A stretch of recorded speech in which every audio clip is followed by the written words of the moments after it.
চাই, মন দিতে চাই, সবটুকু ধ্যান সারাক্ষণ দিতে চাই তোমাকে, ও তোমাকে। রাধে রাধে বন্ধুরা, কেমন আছো তোমরা সবাই? আশা করছি তোমরা সবাই খুব ভালো আছো, আমিও ভালো আছি। তুই সিম্পল হাউসওয়াইফ জয়শ্রী নতুন আর একটি ব্লগে তোমাদের সকলকে স্বাগত জানাই। প্রতিদিনের ন্যায় আজও সকাল থেকে ব্লগটা শেয়ার করছি। আই হোপ যে আজকের ব্লগটাও তোমাদের ভালো লাগবে। আর এই যে আজকে দেখো ব্লগটা একদম অন্যরকমভাবে শুরু করেছি। সকালবেলায় উঠে ঘরের বাসি কাজকর্ম হয়ে গেছে, যেটা আমি করি, ঘর ঝাড় দেয়া, দুপুরে জল দেয়া আর বাদবাকি কাজ সব শাশুড়িমাই করে নিয়েছেন। আর এই যে বাবুকে ঘুম থেকে জোরজার করে উঠিয়ে দিলাম, কেননা ওর আবার টিউশন আছে। আর তারপরে এই যে বিছনাটাকে এখন পরিপাটি করে গুছিয়ে একেবারেই ভাবছি লাভবো, কেননা এই বিছনা যদি একবার ফেলে রেখে এইভাবে চলে যায় তাহলে কিন্তু ওই বিছনা উঠিয়ে আস্তে আস্তে অনেকটা লেট হয়ে যায়। তাই একেবারে বিছনাটাকে সুন্দর করে গুছিয়ে তারপরেই ভাবছি বাইরে বেরাবো। তো যাই হোক, এদিকে দেখো বিছনাটা আমার গোছানো হয়ে গেছে। তারপর চলে এসেছি রান্নাঘরে। আর এসেই দেখো এই যে সসপ্যানে চা লেগে আছে। আমার শাশুড়ি মা কিন্তু আগে থেকে তিনি চা বানিয়ে খেয়েছেন, আর এখন আমি এই যে আমার জন্য চা বানিয়ে নেব। গতকাল যে ভয়ানক বিমান দুর্ঘটনা শোনা গেছে, তাতে করে না মনটা খুব একটা ভালো নেই। কিন্তু সংসার মাঝে থাকতে গেলে মন ভালো না থাকলেও কিন্তু সংসারের কাজ, খাওয়া দাওয়া সমস্তটাও কিন্তু গুছিয়েই করতে হবে। ওই যে গতকাল আমি ভিডিও শেষে একটা প্লেনকে দেখিয়ে বলছিলাম যে আমার যদি দুটো ডানা থাকতো, ওই দূর আকাশে প্লেনের মতো উড়ে যেতাম। তবে সেই যে বলেছি, আর তারপর থেকেই কিন্তু এই ভয়ানক দুঃসংবাদটা শোনা গেছে। কত বড় সাংঘাতিক ভয়ানক ঘটনা বলো তো। এত ভয়ানক মর্মান্তিক ঘটনা হতে পারে সেটা ভাবতেই পারিনি। সত্যি গো, খুব খারাপ লাগছে এই ঘটনাটা শুনে। তাই ঈশ্বরের কাছে এই প্রার্থনাই করছি, যারা নিহত বা আহত হয়েছেন তাদের পরিবারকে যেন এই শোকাহত সময়টাকে ঈশ্বর শক্তি যোগান। কী করবো বলো তো, এই সময়টা তো কারো কাছে কেউ কখনো বেঁধে রাখে না। এই সময়টা তো সহ্য করা ছাড়া আর কোনো কিছুই নেই। তবে সেই সহ্য শক্তি যেন ঈশ্বর তাদেরকে দেন, এটাই আমি ঈশ্বরের কাছে প্রার্থনা করি। বলো তো, কেউ ভাবতে পারে এত বড় দুর্ঘটনা হঠাৎ করে ঘটে যাবে? সবাই তো চায় যে যার কর্মসূত্রে ঠিক একটা নির্দিষ্ট স্থানে পৌঁছানো। তবে কি কারোর জানা থাকে যে এরকম ভয়ানক মারাত্মক ঘটনা ঘটতে পারে? তো যাই হোক, আমাদের এই দিনের শুরুটা কেমন হচ্ছে সেটা তো আমরা দেখতে পাচ্ছি, খুব ভালো হচ্ছে। কিন্তু দিনের শেষটা যে কেমন যাবে সেটা কি আমরা বলতে পারি? তো যাই হোক, ভগবান সৃষ্ট দিন, ভগবান সৃষ্ট রাত, সব কিছুই ঈশ্বরের দান। তো সেখানে তারই হাতে সব কিছু। আমরা তো মাত্র তার হাতের খেলার পুতুল। সে আমাদেরকে যেমনভাবে নাচাবে আমরা ঠিক তেমনভাবেই নাচবো। আর তোমাদের সঙ্গে বকবক করতে করতে কিন্তু আমার এই যে সকালবেলা অনেকগুলো জামা কাপড় ধোয়া কাচা হয়ে গেছে। আর এদিকে দেখো আকাশটা দেখতে কত সুন্দর লাগছে, পুরো পেঁচা তুলোর মতো। তবে গতকালই কিন্তু এই আকাশটাকে দেখিয়ে সেই প্লেনটাকে দেখিয়েছিলাম। এখন কিন্তু আকাশটাকে দেখছি আর সেই ভয়ানক দুঃসংবাদটার কথা মনে পড়ে যাচ্ছে যে হায়রে, কত বড় ভয়ানক ঘটনা ঘটে গেছে। এক পলকের মধ্যে কতগুলো পরিবার একেবারে নষ্ট হয়ে গেছে। তবে কি আর করা যাবে, মন খারাপ করে বসে থাকলে তো চলবে না। আমাদের তো দিনের পর দিন, রাতের পর রাত, মাসের পর মাস, সপ্তাহের পরে সপ্তাহ, বছরের পর বছর এইভাবে চার দেয়ালের মধ্যে কাটিয়ে যেতে হবে। যেহেতু আমরা হাউসওয়াইফ, তো মুক্ত পাখির মতো উঠতে ইচ্ছা করলে কি হবে, ভগবান ডানা ছাঁটাই করার জন্য দেখেছো একটা পন্থা ঠিক করে রাখে। আর এদিকে তারপরে উপর থেকে এসে এত পরিমাণে গরম লেগে গেছিলো যে জগে যে জল খাবো যদি গলায় বেঁধে যায়, সেই ভয়তে কিন্তু একটা গ্লাস নিয়ে বসেছি, যে গ্লাসে জল ঢেলে নিয়ে ধীরে সুস্থে বসে বসে খাবো। তো ওখানে জগে জল ঢেলে ধীরে সুস্থে বসে খেয়ে বেশ মিনিট 5 মতো বসেছিলাম। তারপরে এই যে বাবু দেখলে ছুটে দৌড়ে পালিয়ে গেল, ও কিন্তু একটা অকাজ করছে। তো যাই হোক, তারপরে তোমাদের দাদাভাই এসেছে বাজার থেকে, এসেই বলছে যে খাবার রেডি করো। তো ওদিকে বাবুদের খাবারটা আগে রেডি করি, আর ওদিকে কিন্তু আজও আবার শাশুড়ি মা আম গুলিয়েছেন, তো সেগুলোকেও আবার মিক্সিতে ঘুরিয়ে দিতে হবে। সেই ডিউটিটাও এখনও আছে, সেটা এখনও কমপ্লিট করতে পারিনি। তো এদিকে আগে বাবুদের জন্য ডিম ভাজা করে দিচ্ছি। দুজনে একটা ডিম ভাজা দিয়েই খেয়ে নেবে, তবে থালাটা একটা না, থালাটা দুটো দিতে হবে। ওদিকে আবার তোমাদের দাদাভাই বলেছে বেগুন ভাজা করে দিতে, বেশ খানিকটা পান্তা ভাত আছে, তো বেগুন ভাজা করে দিলে সে বেচারা খেয়ে নেবে। তার জন্য কিন্তু হালকা হালকা করে বেগুনও ভাজা করে নিচ্ছি। আর পান্তা ভাতটা শুধু তোমাদের দাদাভাই খায়নি, আমিও পান্তা ভাত খেয়েছিলাম। এই যে বেগুন ভাজা আর পান্তা খেতে কিন্তু দারুণ লেগেছিল, আর সাথে ছিল একটু লেবু আর কাঁচা লঙ্কা। তো সকালবেলার খাওয়া দাওয়াটা আজকে কিন্তু জমিয়েই খেলাম। আর ওদিকে গরম ভাত খেয়েছে আমার দুই বাবু আর আমার শাশুড়ি মা। তো খাওয়া দাওয়ার পর্ব শেষ করেছি, তারপরে এই যে আমগুলোর পেছনে এখন লেগেছি। কেননা আমগুলোকে যদি এখন মিক্সি করে না দিই তাহলে আবার তিনি উনানে বসে বসে জাল দেবেন, আর আমগুলো কিন্তু জাল দিতে বেশ খানিকটা সময় লাগে। তিনি তো একেবারে উনানে শুকিয়ে নেন, তার জন্য কিন্তু আমশক্তগুলো খুব তাড়াতাড়ি রোদ্দুরে দিলে শুকিয়ে যায়। আর আমাদের ছাদে তো আমশক্তগুলো দেয়া যাচ্ছে না, ওই যে পাড়ার এক কাকি শাশুড়িমার ছাদের উপরে, তাই সেই আমশক্তগুলো দিয়ে আসছেন। আর তারপর চলে এসেছি ঘরে এসে আগে শোকেজের মাথাটাকে ভালো করে পরিষ্কার করে নিচ্ছি। কেননা এত যে ধুলো কোত্থেকে আসে জানি না বাবু। তবে এই যে গুডলাকগুলো দেখতে পাচ্ছ, এগুলো কিন্তু সবটাই পয়সা ভরা। আর এই ব্যাঙ টিয়া পাখি এগুলো তো আমি উঁচু করে ধরতেই পারি না, কেননা উঁচু করে ধরলে যদি মাটির জিনিস বেশ বছর 5 হয়ে গেছে, তোর ভেতরে শুধুমাত্র 10 টাকার কয়েলই ছাড়া হয়। আমার মা যখনই মায়ের দোকানে যায় তখনই কিন্তু তিনি 10 টাকার কয়েল কিংবা 5 টাকা দুটো কয়েল এইভাবে দেয়, সেইগুলোই কিন্তু ওই টিয়া পাখি আর ব্যাঙে খেয়ে যাচ্ছে।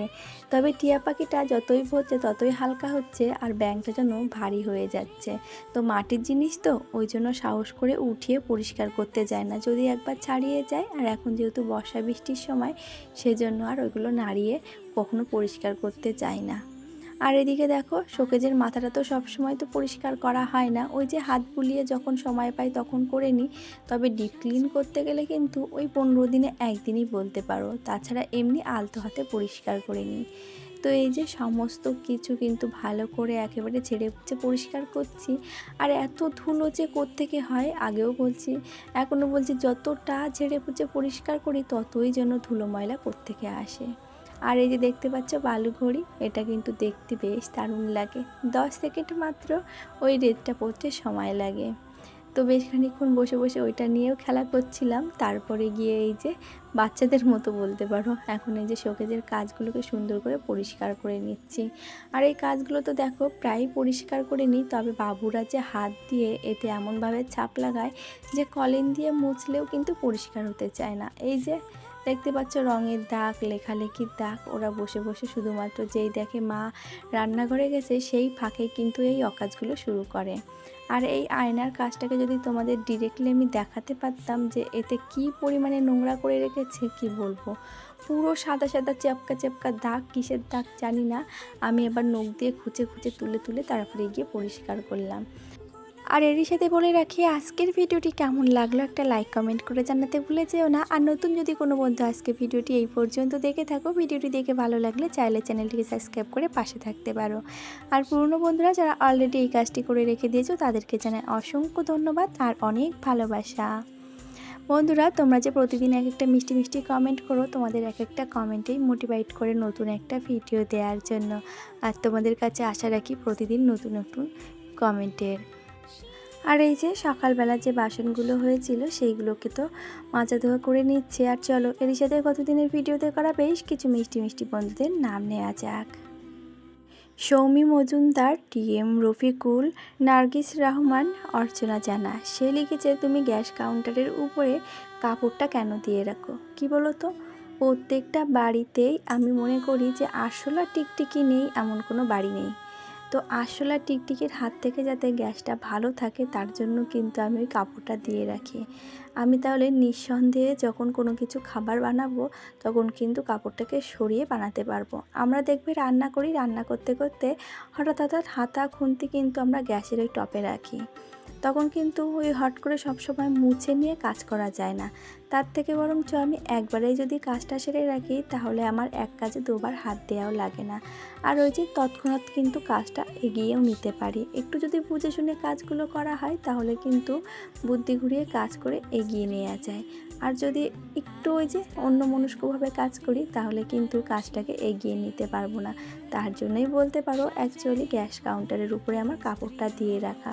আর আরশোলা টিকটিকি যে এত পরিমাণে ঘর বাড়িতে থাকে কি বলবো, যতই তুমি মানে ওর ওষুধ দাও, স্প্রে করো, ওরা যে কোত্থেকে ঠিক এসে হাজির হয়ে যাবে।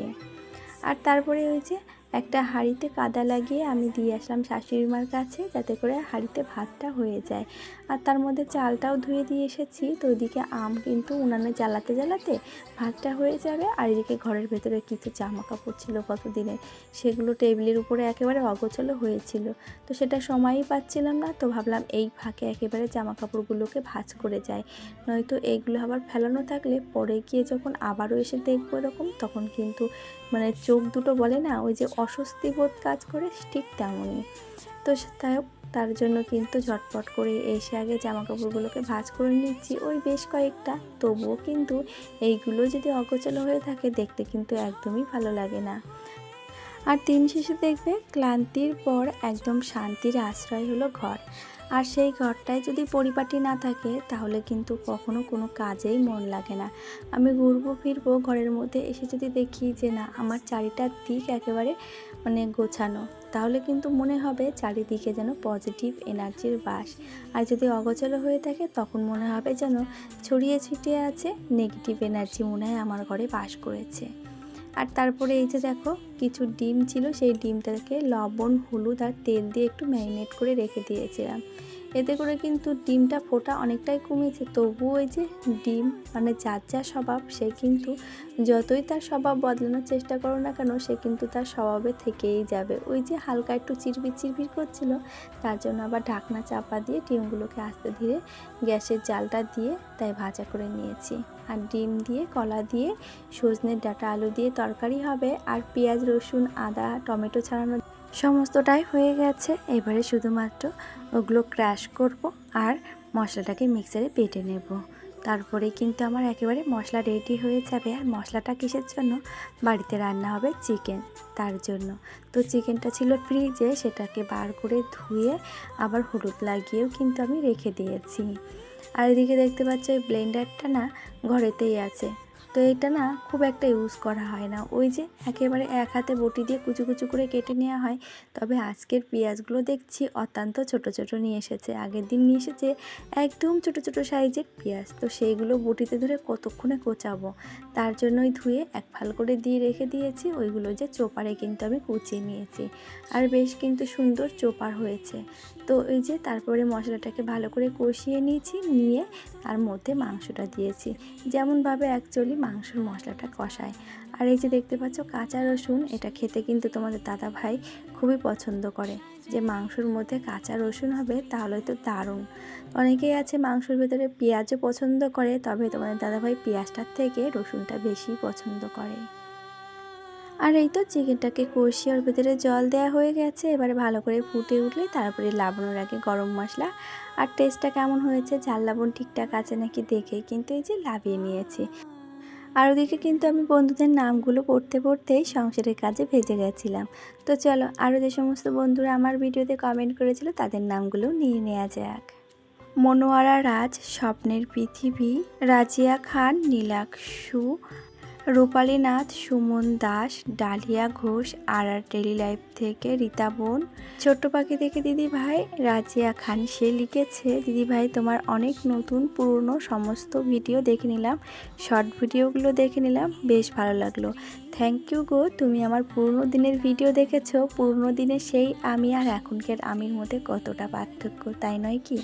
আর এদিকে ছোটোবাবু আর তোমাদের দাদাভাই গেছিলো এক জায়গায় নিমন্ত্রণ খেতে, আর বাড়িতে ওই যে আমরা চিকেন রান্না করেছি সেটা দিয়ে আমি আর বাবু খেয়ে নেব। আর আমার শাশুড়ি মা খাবেন হচ্ছে মাছের ডিম দিয়ে কলা দিয়ে তরকারি, কেননা তিনি চিকেন খান না। আর আজকে আসবে আমার শ্বশুরমশাই বাড়িতে, তবে তিনার আস্তে আস্তে সন্ধ্যা হয়ে গেছিলো।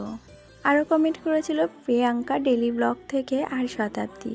তাকে আমি জিজ্ঞাসা করেছিলাম যে তোমার ফোনটায় কি হয়েছে, তোমার অ্যাকাউন্ট ডিলিট হয়ে গেছে। তো সে লিখেছে সে ফোনে রিসেট মেরেছিল, যাকে বলে। তো তো সেটা মারার ফলে তার আইডি ডিলিট হয়ে গেছে, আর সেই আইডিটা তার মনেও ছিল না। তার জন্য সে নতুন আইডি থেকে আমাকে কমেন্ট করেছে। তো তুমি আগে থেকে আইডিটার স্ক্রিনশট মেরে যদি গুগলসে রেখে দিতে তাহলে কিন্তু খুব তাড়াতাড়ি পেয়ে যেতে। আমিও তো ওটাই করি। তাহলে আজ আসি, সকলে খুব ভালো থেকো, পরিবারকে নিয়ে আবারও দেখা হবে।